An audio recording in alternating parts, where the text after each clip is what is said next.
frustrating for the journalist community because on many instances where there have been controversies, the commission chooses silence. The language used, I would say, maybe by far would be the most aggressive, if I can say, in its response in relation to, let's say, the other three press conferences. Of course, this time around, with the leader of opposition saying that Yes. over 1 lakh लोगों की वोटों की चोरी हुई है, I think the commission felt compelled to come out and speak.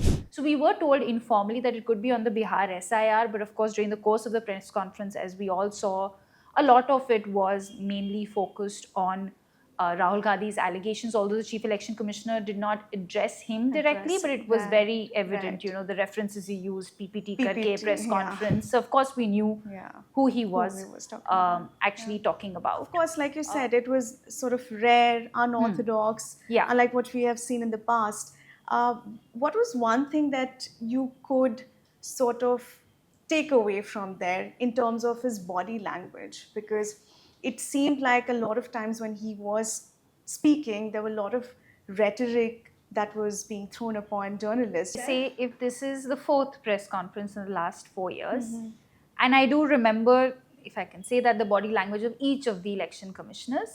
But like I said, that even when the commission chooses, so frankly, their first recourse always is silence to any controversy, which is actually very frustrating for the journalist community because on many instances where there have been controversies, the commission chooses silence because they feel as a constitutional authority, they should not respond to everything.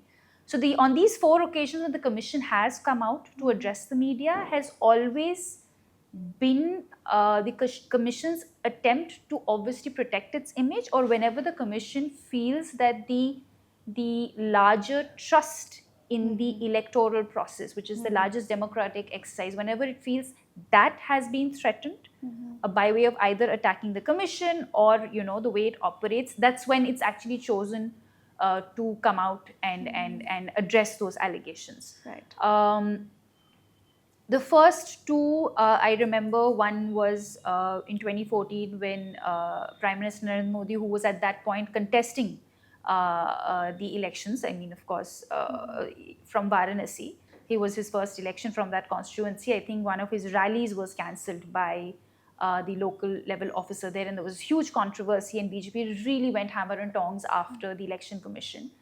And V.S. Sampath, again, very reticent as a person, but for him to come out at that point, again, we were quite surprised, but they felt that, you know, internally there was a feeling that, you know, the poll panel's image would be hurt, and they could not afford that. So, but even that press conference, again, I would say that I wouldn't call it aggressive, but again, very sort of, I would say even during the press conference, they seemed very reticent, you know, very to the point addressing of allegations. But at that point, the feeling was the fact that all 3 of them came out together, that in itself, that imagery would be strong enough to rebut BJP's allegations at that point. The second one, during the EVM challenge, again, at that point, it was not heavy on rhetoric, that press conference at all, but at that point, Naseem Zaidi said, okay, fine, I'll throw open a challenge to every single political party that has a problem with the electronic voting machines and let them prove their allegations by using one of our machines. So at that point, the challenge in itself, they felt was a strong enough message to counter this narrative that had started against the electronic voting machines. The third one by Rajiv Kumar, which I said was right before the announcement of the 2024 elections, he said that there was a lot of misinformation.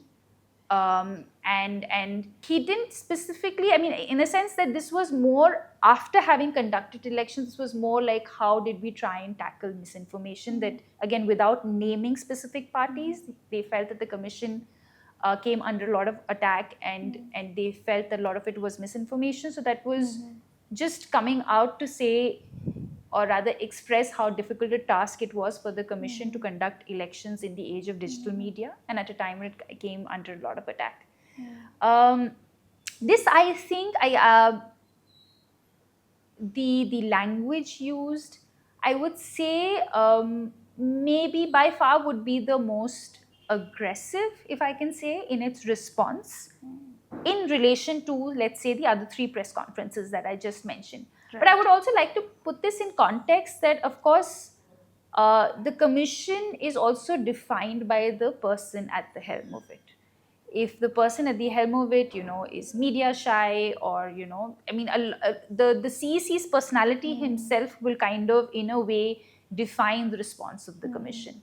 So, Gyanesh Kumar didn't seem like he's media shy because the way he also spoke, having said that, right before this, you would not find any interviews of Mr. Gyanesh Yeah, I Kumar. He haven't. served his time in MHA, and Yeah.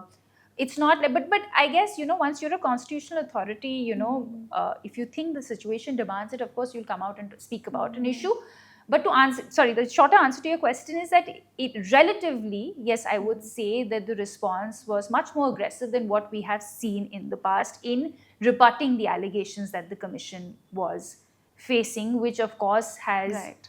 led to an even stronger reaction from the political parties, as we can see this morning. So this is actually it's a tightrope walk. You cannot fault the commission to come out and try and defend itself. But then, of course, I think at the end of the day, it will also have to be mindful of the constitutional body that it represents. And it has Absolutely. always, like I said, been very, very measured in its response, much to our frustration on many occasions where Right. they have not taken up many more opportunities in the past to kind of respond to allegations directly. But of course, this time around, with the leader of opposition saying that कि Yes. over 1 lakh लोगों की वोटों की चोरी हुई है, I think the commission felt compelled to come out and speak about Absolutely, it. and also looking at the kind of credibility that it holds and how it has taken a hit with these allegations, it seemed a lot more important for them to, sort of defend themselves at this point in time.